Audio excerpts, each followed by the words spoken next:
అర్థమైంది. ఇంకోటి ఏంటంటే క్లబ్ పెట్టడం గొప్ప కాదు, దాన్ని జాగ్రత్తగా పట్టుకురావాలి. లేడీస్తో గాసిప్స్ రాకుండా చూడాలి, నెగిటివిటీ రాకూడదు, దాన్ని జాగ్రత్తగా పట్టుకురావాలి. అన్ని మతాలకి అతీతంగా ఉండాలి, వాళ్ళకి అన్ని మతాలలో ఉంటారు, వాళ్ళకి అనుగుణంగా పోవాలి. అదొకసారి చెప్పారు, అది నాకు బాగా కనెక్ట్ అయింది. సో అన్ని మతాలకు మనం అతీతంగా పోవాలి, మనం ఏ మతమైనా సరే వాళ్ళతో పాటు మనం కూడా ఉండాలి, జాగ్రత్తగా ఉండాలి. సో బలంతో కుదిరే పని కాదు, మన బలంతో వస్తే అది కుదరదు, మన బలంతో మనం రావాలి. సో మా కింద 4 సూపర్వైజర్లు ఉన్నారు, ఇప్పుడు రీసెంట్గా 2 వచ్చారు. సో వాళ్ళు రమ్మంటే కొన్ని కారణాలు చెప్పారు. ఈసారి ఖచ్చితంగా వాళ్ళని తీసుకొని వస్తాము. Present world team sir, next active world team అవుతాము, వాళ్ళలో ఒక వరల్డ్ టీమ్ చేస్తాము. హెచ్పిఎల్ గురించి మా సార్ ఒక్కరే చేశారు, నా ఇన్వాల్వ్మెంట్ లేదు మొన్నటి వరకు, నాకు అసలు తెలియదు దాని గురించి. సార్ అన్నట్టు నేను సిటీ బావాలో ఏముంది హెచ్పిఎల్ అంటే అన్నట్టు ఫీల్ అయ్యాను, అసలు దాని విలువ కూడా తెలియదు. ఇక్కడికి వచ్చాక 30,000 మందిలో ముందు కూర్చోబెడితే దాని విలువ నాకు బాగా తెలిసి వచ్చింది.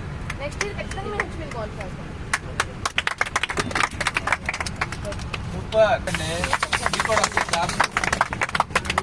అందరికీ గుడ్ మార్నింగ్. నా పేరు వేణుగోపాల్. ఇందాక మాట్లాడారు మా మేడం గారు. సో మా కోచ్ వచ్చేసి గుబిలి కార్తిక. నేను ఇక్కడికి రావడానికి కారణం ఏంటంటే కార్తిక మేడం గారు లాస్ట్ ఇయర్ నేను కస్టమర్గా ఉన్నప్పుడు హెచ్పిఎల్కి వెళ్తున్నాము అంటే ఎక్స్ట్రా వేగంకి వెళ్తున్నాము క్లబ్ చూసుకోండి అంటే నేను ఒక్కనే ఇంకొకరు నేనే షేక్ ఇచ్చాను. నేను కస్టమర్ నాకు షేక్ కూడా రాదు, వేసి ఇచ్చా. అప్పుడు అనుకున్నా వీళ్ళేంది క్లబ్ పెట్టి వెళ్తున్నారు అనే మైండ్ సెట్లో ఉన్నాను. తర్వాత హెచ్పిఎల్కి వెళ్తే బాగుంటుంది, ఇంకా ఎక్కువ వెళ్ళొచ్చు అనే థాట్ ఉంది. కానీ ఇక్కడికి వచ్చాక అయితే డిఫరెంట్గా మారిపోయింది. నేను హెచ్పిఎల్ క్వాలిఫై అయ్యాను. నేను కోచ్ అయ్యి నేను సూపర్వైజర్ అయింది August 1. ఇంతమందిలో కూడా ముందు కూర్చోవడం చాలా బాగా నచ్చింది. ఖచ్చితంగా హెచ్పిఎల్ క్వాలిఫై అవుతాను. ఇప్పటికి 47% అయిపోయింది అది హెచ్పిఎల్.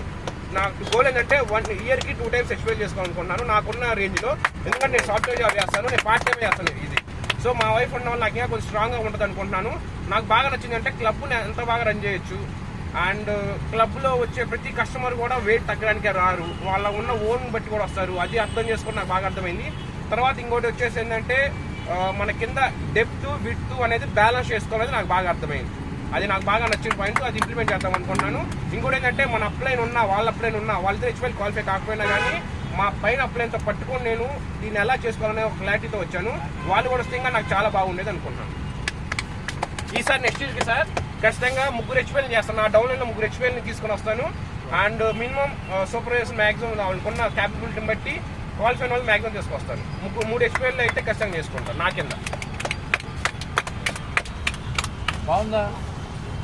క్లబ్ పెట్టకపోతే ఆ ఎక్స్పీరియన్స్ వస్తుంది, క్లబ్ పెడితే ఈ ఎక్స్పీరియన్స్ వస్తుంది. Super, very good. ఇలా కదా గోల్స్ కావాల్సింది. ఇంకెవరు వచ్చారు ఇక్కడ ఫస్ట్?